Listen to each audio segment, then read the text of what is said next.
High, welcome to my channel. আজ আমি আপনাদেরকে একটি সিম্পল এবং এফেক্টিভ পদ্ধতি সম্পর্কে বলবো, যা আপনাদের ইংলিশ লার্নিং জার্নিকে অনেক সহজ করে তুলবে। ছোট ছোট সেন্টেন্স ব্যবহার করে ইংলিশ শেখার পদ্ধতিটি খুবই এফেক্টিভ। আপনার ইংলিশ লার্নিং জার্নি শুরু করুন দৈনন্দিন জীবনে ব্যবহৃত সহজ বাক্য দিয়ে। যেমন আমরা এই ধরনের বাক্যগুলি বারবার বলে থাকি। দরজাটা বন্ধ করো, খাবার তৈরি হয়েছে, ফোনটা ধরো, জুতো খুলে ঢোকো, বাচ্চাদের দেখো। চলুন এই বাক্যগুলির ইংরেজি করার চেষ্টা করি। দরজাটা বন্ধ করো, ক্লোজ দ্য ডোর। এটা এতটাই সিম্পল যে যে কেউ এর ইংরেজি বলে দেবে, তাও মানুষ ইংরেজি বলতে ভয় করে। ক্লোজ দ্য ডোর মাত্র 3টি ওয়ার্ড, কিন্তু আপনি জানেন কি এর পেছনে কতগুলি গ্রামার আছে? এই বাক্যটিতে 10টির বেশি গ্রামার পয়েন্ট আছে। যদি বাক্য শেখার সাথে সাথে এগুলি শিখে নিতে পারেন, তাহলে আপনিও পারবেন যে কোনো বাক্যের সঠিক ইংরেজি করতে। তাই দেরি না করে দেখে নেওয়া যাক। প্রথমেই আমরা দেখব বাক্যের সেন্টেন্স স্ট্রাকচারটা কি। ক্লোজ দ্য ডোর, দরজাটা বন্ধ করো। এটি একটি ইম্পারেটিভ সেন্টেন্স, যা আমরা বাংলায় বলে থাকি আদেশসূচক বাক্য বা আদেশমূলক বাক্য। এই ধরনের বাক্য তৈরি হয় এইভাবে। স্ট্রাকচারটা হয় এই রকম। প্রথমে ভার্বের বেস ফর্মকে বসাতে হয়, তারপর অবজেক্টকে বসাতে হয়, মানে ভার্ব প্লাস অবজেক্ট। আশা করি এটা ক্লিয়ার হয়ে গেল। পরের পয়েন্টটা দেখা যাক। Parts of speech. এখানে ক্লোজ হলো মেন ভার্ব, বাংলায় আমরা বলে থাকি ক্রিয়াপদ। দা হলো আর্টিকেল বা বলতে পারি নির্দেশক।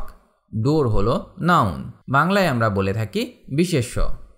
পরের পয়েন্টটা দেখা যাক। Verb analysis. এখানে কি করা হয়? ক্লোজ হলো ভার্বের বেস ফর্ম বা ইনফিনিটিভ উইথআউট টু। ইম্পারেটিভ সেন্টেন্সে সাবজেক্ট ইউ ইমপ্লয়েড থাকে, মানে উহ্য থাকে, তাই স্পষ্টভাবে লেখা হয় না। মানে কখনো আমরা এইভাবে বলি না, তুমি দরজাটা বন্ধ করো, তুমি ফোনটা ধরো, তুমি বাচ্চাদের দেখো।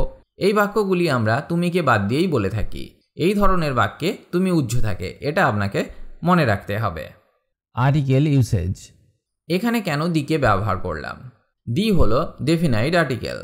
এখানে এটি স্পেসিফিক ডোরকে ইন্ডিকেট করছে, যা স্পিকার বা লিসেনার দুজনেই জানে। মানে আমি যে দরজাটা বন্ধ করার কথা বলছি, এটা একটা স্পেসিফিক দরজার কথা বলছি, যেটা আমিও জানি, আবার যাকে বলছি সেও জানে তাকে কোন দরজাটা বন্ধ করতে হবে। 5 নম্বর পয়েন্ট, টেন্স। ইম্পারেটিভ সেন্টেন্সেস সাধারণত সিম্পল প্রেজেন্ট টেন্সে হয়, কিন্তু এটি ফিউচার অ্যাকশন ইন্ডিকেট করে। কিভাবে? আমি দরজাটা বন্ধ করতে বললাম, মানে এটা বর্তমান কালে বললাম। আমি যাকে বললাম সে কাজটি পরে করবে, মানে দরজাটি আমার বলার পরে সে বন্ধ করবে। সেদিক থেকে এটা ফিউচার অ্যাকশন ইন্ডিকেট করছে। আশা করি এই পয়েন্টটাও আপনাকে বোঝাতে পেরেছি। এবার শেখা যাক পরের পয়েন্টটা।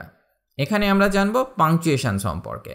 ইম্পারেটিভ সেন্টেন্সেস সাধারণত ফুল স্টপ দিয়ে শেষ হয়। যদি বাক্যে আপনি জোর দিতে চান, এমফাসিস বা বাক্যে জোর দিতে চাইলে এক্সক্লেমেশন মার্ক ব্যবহার করা যেতে পারে। পরের পয়েন্টটা দেখা যাক। Sentence function. এই বাক্যটি একটি কমান্ড বা ইনস্ট্রাকশন।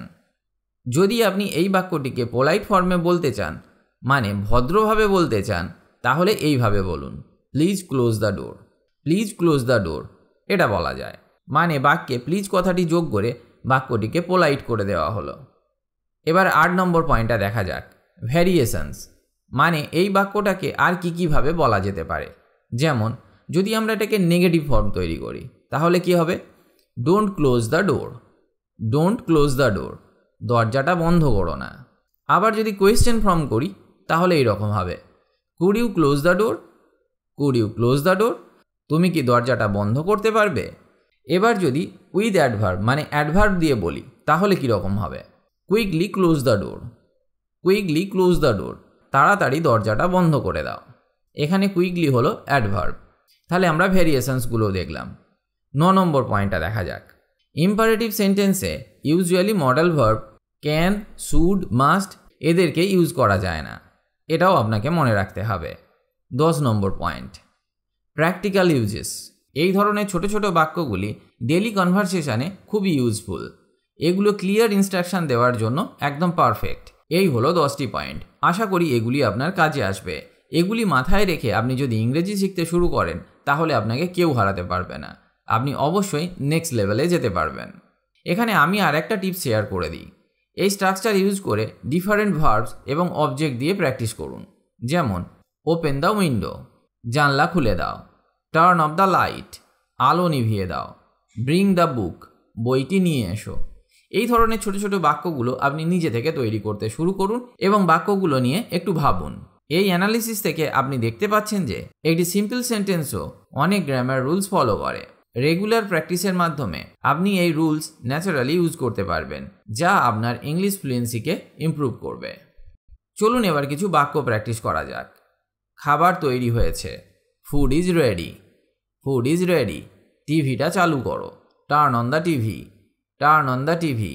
ফোনটা ধরো, answer the phone, answer the phone. আমি ঘুমাতে যাচ্ছি, I am going to sleep, I am going to sleep. বা আই অ্যামকে বাদ দিয়ে বলতে পারি going to sleep, going to sleep. আগের বাক্যগুলিতে আমরা শিখেছি ইউকে কিভাবে উজ্জ রাখতে হয়, এখানেও আমরা আই অ্যামকে উজ্জ করে রাখতে পারি। আর একটা উদাহরণ দেখা যাক। বাজার করতে যাচ্ছি, going to the market, going to the market. এখানে আমরা বলতে পারি I am going to the market, কিন্তু আই অ্যাম না বলে শুধু বলবো গোয়িং টু দ্য মার্কেট। ইংরেজি বলতে গেলে এই ধরনের বাক্যগুলি আপনাকে ব্যবহার করতেই হবে। তাও অনেকে ইংরেজি বলতে ভয় করেন, কিংবা ইংরেজি বলতে লজ্জা পান, বা ইংরেজি বলতে পারেন না। এত সহজ তাও না বলতে পারার একটাই কারণ, সেটা হলো আপনি প্র্যাকটিস করেন না, না হলে বলার চেষ্টাই করেন না। আজকে আমি যে বাক্যগুলি আপনাকে শেখাবো এগুলি অবশ্যই প্র্যাকটিস করুন, দেখবেন আপনি ইংরেজি বলতে পারবেন। পরের বাক্যটা শেখা যাক। জল খাবে, want some water, want some water. এটি একটি ইনফর্মাল ইন্টারোগেটিভ সেন্টেন্স বা প্রশ্নবোধক বাক্য। এর সেন্টেন্স স্ট্রাকচারটা এরকম হয়, verb plus quantifier plus noun. এখানে ওয়ান্ট হলো ভার্ব বা ক্রিয়াপদ, সাম হলো কোয়ান্টিফায়ার বা পরিমাণবাচক বিশেষণ, ওয়াটার, ওয়াটার হলো নাউন বা বিশেষ্য। এই বাক্যটি একটি সিম্পল প্রেজেন্ট টেন্সে আছে। তাছাড়া ওয়ান্ট হলো মেন ভার্ব, এখানে এটি বেস ফর্মে আছে। ইনফর্মাল স্পিচে ডু ইউ অংশটিকে অমিট করা হয়েছে, মানে এখানে আমরা বলতে পারতাম do you want some water. Do you না বলে আমরা শুধু বললাম ওয়ান্ট সাম ওয়াটার। এটি একটি অর্ডার বা সাজেশনকে নির্দেশ করছে। এই বাক্যটিকে আমরা আরও অন্যভাবে বলতে পারি। যদি ইনফর্মাল ওয়েতে বলা হয় তাহলে হবে want some water, want some water. যদি ফর্মালভাবে বলি তাহলে এইরকম হবে do you want some water, do you want some water, যা আমি একটু আগেই বোঝাচ্ছিলাম। যদি মোর ফর্মালভাবে বলা হয় তাহলে আমরা কিভাবে বলবো? Would you like some water, would you like some water. Politeness বাড়াতে উডকে ব্যবহার করতে পারেন। যদি এই বাক্যটির ভ্যারিয়েশনস তৈরি করা হয় তাহলে এই রকম হবে। নেগেটিভ ফর্ম বা নাবাচক বাক্য, যেমন don't want any water, don't want any water. এবার যদি উইথ সাবজেক্ট মানে সাবজেক্টের সাথে যদি বলা হয় you want some water, you want some water, আমরা এইভাবে বলতে পারি। এখানে জলের জায়গায় যদি অন্য নাউন দিয়ে বলি তাহলে এই রকম হবে ওয়ান্ট সাম টি, চা চাও, ওয়ান্ট সাম হেল্প, কিছু সাহায্য চান। এইভাবে আমরা বলতে পারি। এখানে মনে রাখতে হবে ইনফর্মাল কোয়েশ্চেনে প্রায় auxiliary verb do, does, did ইত্যাদিকে অমিট করা হয়, মানে বাদ দেওয়া হয়। এই ধরনের শর্ট কোয়েশ্চেনগুলি ডেলি কনভারসেশনে খুবই কমন। এগুলো ফ্রেন্ডলি অফার্স করার জন্য একদম পারফেক্ট। এই স্ট্রাকচারটা ইউজ করে ডিফারেন্ট ভার্বস এবং নাউন দিয়ে প্র্যাকটিস করুন, যেমন need any help, need any help, কোনো সাহায্য প্রয়োজন। Seen my keys, seen my keys, আমার চাবিগুলো দেখেছেন। এই ধরনের বাক্য আপনি নিজে থেকে তৈরি করার চেষ্টা করুন, এতে আপনার ইংরেজির দ্রুত উন্নতি হবে।